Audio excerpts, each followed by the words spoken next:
Hello everyone and welcome to machine learning and reinforcement learning tutorials. In these tutorials, we present real and applicable knowledge of machine learning, reinforcement learning, control engineering, robotics, and mechatronics. In this video tutorial, we provide an introduction to OpenAI Gym Atari environment. In particular, we focus on the game that's shown over here. The name of the game is Breakout. The goal of this tutorial is to teach you how to run this game from a Python script and in addition how to extract information from this game such that you can train a reinforcement learning algorithm to automatically play this game. That is, to learn how to play this game. Currently, I'm running this game from a Python script that you can see over here, and I'm entering the commands from my keyboard.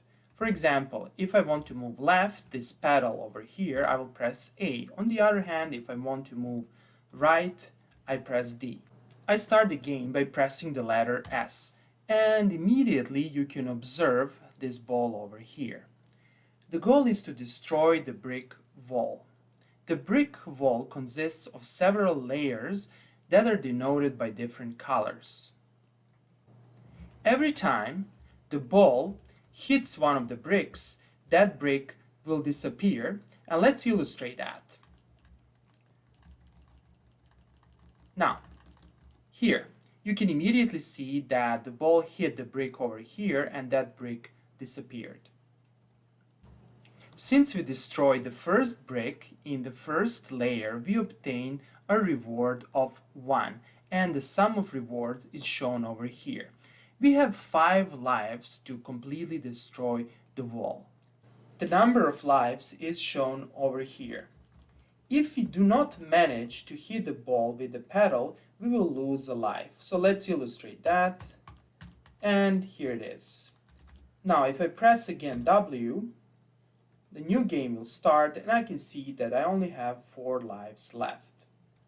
This game, as well as other games in the OpenAI Gym Atari environment, are very useful and attractive for evaluating the performance of reinforcement learning algorithm.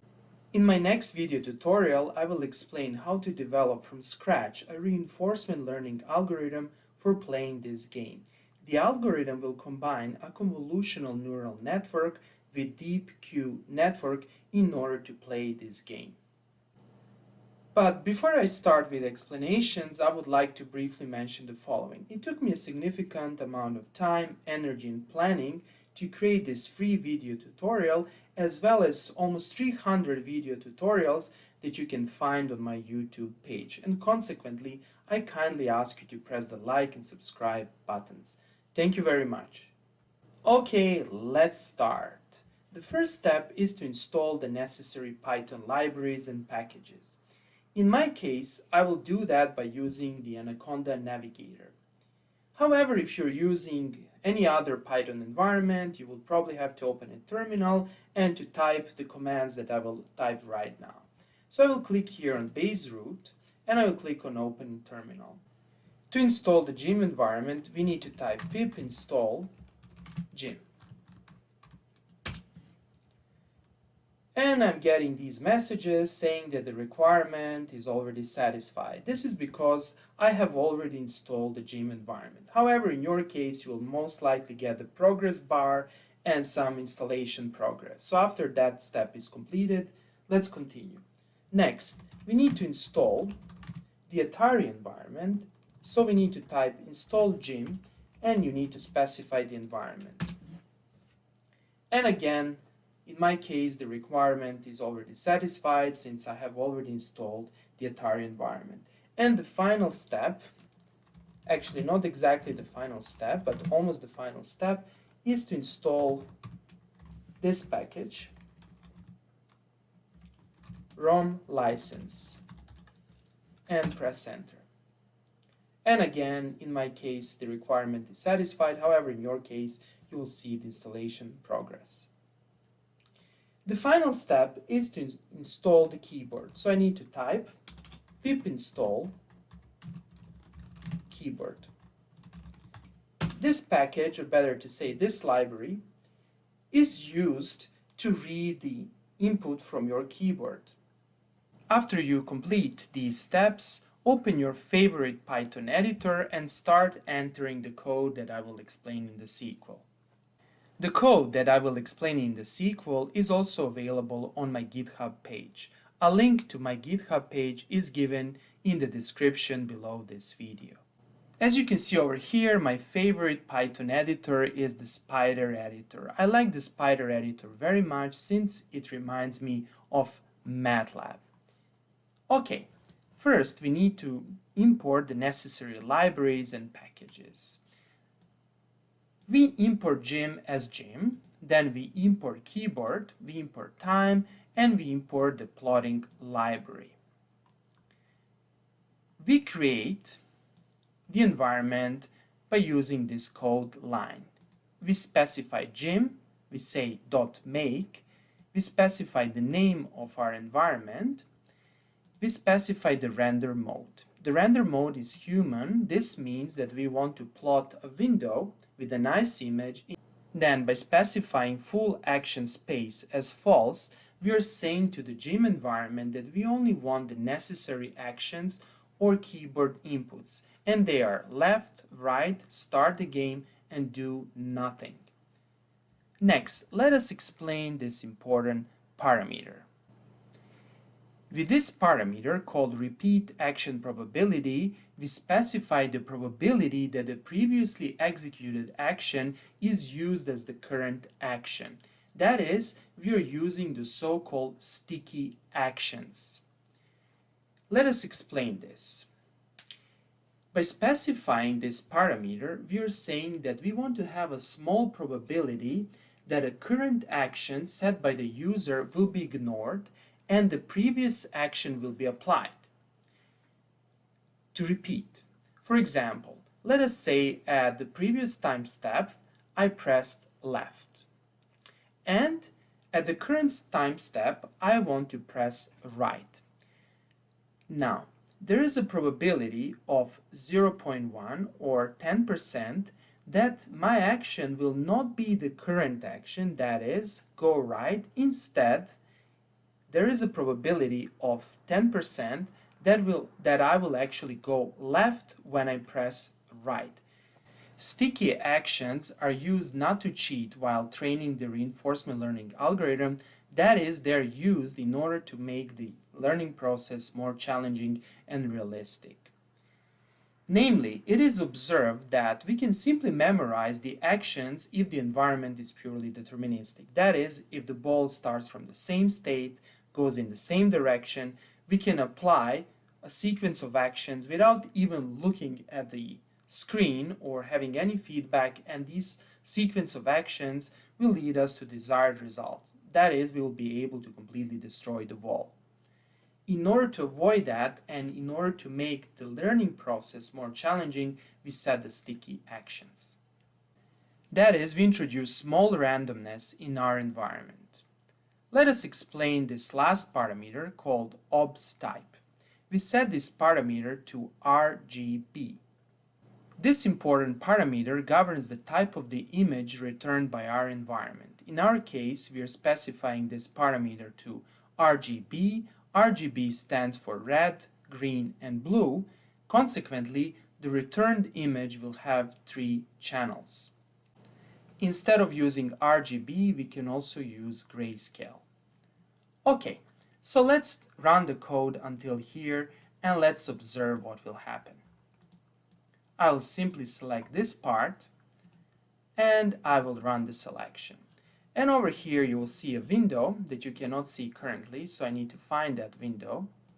The window is given over here and it's a completely blank window. In this window, our environment will appear. Observe over here that I'm calling the function environment.reset. That is, after creating the environment with this command, I am resetting the environment. This is a rule of thumb. After you create the environment, immediately call reset. Let's investigate the environment. First of all, let's check the number of actions. we have 4 actions. Let's get the meaning of these actions. Okay, wow, we have nope, fire, right, and left. So these actions are actually encoded by numbers 0, 1, 2, and 3. 0 is no, 1 is fire, 2 is right, and 3 is left. Fire means basically that you're starting the game. By pressing 1, and later on we will map 1 to a particular key on our keyboard, we're starting the game. Nope means that we don't do anything. So by pressing 0, or better to say by pressing a key on our keyboard that will be equivalent to 0, as you will see later, we will not do anything. With 2, we move right, and with 3, we move left. So let's map these actions into the computer keyboard keys. I will specify these keys, and of course you can change these keys as you wish. Key W will be nothing, and this will be our 0, or no. Key S will be start the game. During the game, nothing happens. That is, when I want to start a game, that is, after the game is completed, I press S and the ball will appear on the screen. And in order to make the ball to appear on the screen, I press S. However, if I press S during the game, nothing will happen. Then I have the key D, that's right, and corresponds to 2. And then I have key A, that's left and corresponds to 3. To map the numbers to these letters, I create this dictionary. W will be 0, S is 1, D is 2, A is 3. I'm doing this since Python obviously doesn't have the switch statement. Okay, so let's test our environment. First, select the code from here to here and execute the code. Nothing happens, obviously. To step in the environment, that is, to send the control actions to our environment, we need to type environment.step. Over here, we will send 0. And let's see over here what happens. 0 corresponds to nothing. Nothing should be done. Wow, we created our environment. Good. So let us change this number to 1. By sending 1, we're saying to our environment, start the game. And let's see what happens. Here's our ball. Good. Let's do it again. Ball just flies, nothing happens, our paddle doesn't move. That's good. Next, let's move our paddle left. To do that, we need to send number 3. Oh, good. Let's repeat that. Perfect. We are moving left. And I can make this process more easier because this part is selected, and I can simply press F9 and I'm moving left. Okay, let's move right. Consequently, we need to send number 2. Let's do that. Good. I'm moving right. Perfect. Obviously, our function environment.step returns 1, 2, 3, 4, 5 values. Let's first analyze the first value. Here's our first value. Let us see this first value again. And it's called observability, obs. It's an array. Wow, it's 210 times 160 times 3. Wow. So we have 210 pixels width, height of 160 pixel, or vice versa, doesn't matter. And we have 3 channels. We have 3 channels since we have 3 colors, R, G, and B. Let us plot the return observation or our image. To do that, we first need to define an image or a figure, and we need to call the function ImageShow. Let's do that. And voila! Here's our environment in the form of image. This image is very important since it's used as an input to convolutional neural network for playing this game. More about this in my next video tutorial. Next, let us analyze other return values. This return value called reward represents the sum of rewards. Currently it's equal to 0 since we didn't hit the break. If we hit the first break, this will become 1, the second break will become 2, etc. This return value called terminated is actually a flag for the end of the game. The game will end if we use our 5 lives, or the game will end if we successfully destroy the brick wall. This parameter over here is not important, and the final return value called info is very important and insightful.